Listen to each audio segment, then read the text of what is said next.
What's happening, everybody? Dante here. Got a little comparison between the RX100 and the RX100 Mark II, just to show you a little subtle difference between the two. Now, as far as image and video quality, it's pretty much the same, but I just want to show you the little differences between the two cameras that kind of sets them apart, and the price point for each one, so you can kind of get guess where you want to go, which one you want to get for your production, as far as either your YouTube channel or your whatever you're trying to do with one of these cameras, or if it's just basically general use. Image quality, take good pictures with it, and just do occasional video with it. So let's go and take a look at this comparison and tell me what you think in the long run.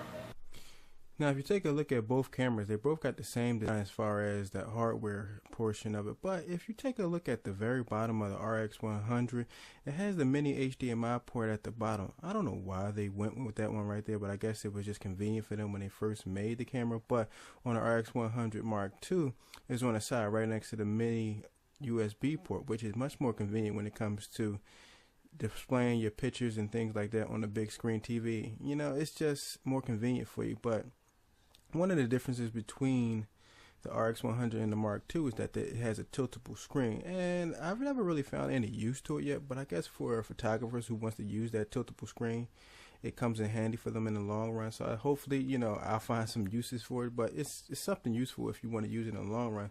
And it also has a shoe connector at the top of it, so you can use like an external flash or a viewfinder, or even a external microphone, which is basically made by Sony. So kind of limitations to picking which one, the little external microphone you want to use in the long run. So like I said, the tiltable screen is useful, I guess, for some people, but I use this mostly for my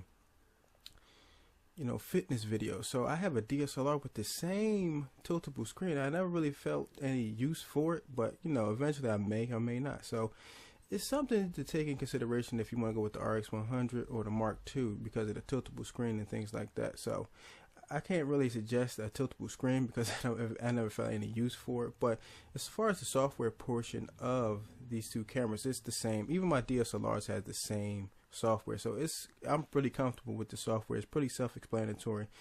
It really just gets straight to the point as far as explaining what you want the software to do. So that's one of the reasons why I love it. I love simple things that just make things real easy. You just get straight into what you want to do, is take pictures and videos. And one of the main things I use the RX100 Mark II for is my fitness videos when I go to the gym, especially with that built-in Wi-Fi feature with the cell phone. If you take a look at myself right here, kind of giggling and laughing at myself, just kind of focusing the camera with the phone, and it's useful, like I said, when I'm using my phone to get the best shot I can when I'm at the gym, so I can record my fitness video. So that's a real good feature with the Mark II if you really decide on which way you want to lean. If you really don't need that, but it's definitely a great feature to have. And the focus is the same on both cameras, so it's the same no matter which way you go. But depending on which way you want to go as far as price, how much you willing to spend for either one of these cameras. I didn't mention about the Mark II, it also has NFC built in it. So if you ever want to use it for your phone and use it for your Instagram and take pictures with that and put them on your Instagram, you can do with that with your phone. So it's definitely one of those little features that you might want to use in the long run. So, but the main difference is the price between these two, because the 100 will run you about $550.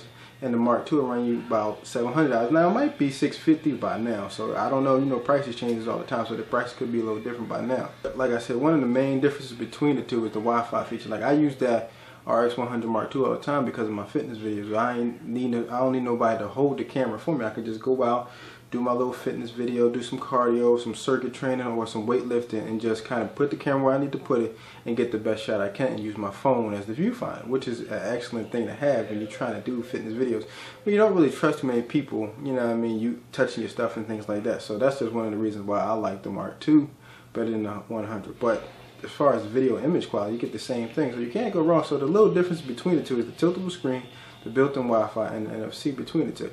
Like the shoe connector, I'm not going to use an external flash or viewfinder or an external microphone for it. It's just I'm going to use the stereo mic because I'm just using that camera for what it's intended for, outdoor fitness stuff for me or indoor fitness stuff for me. I'm not going to take a DSLR because it's big and bulky and I'm by myself most of the time. So that's just my little thing. But I hope this video helped you out in the long run in your decision of which way you want to go with. You may not even get either one, but I just hope this video was helpful for everybody out there who just was deciding which way to go.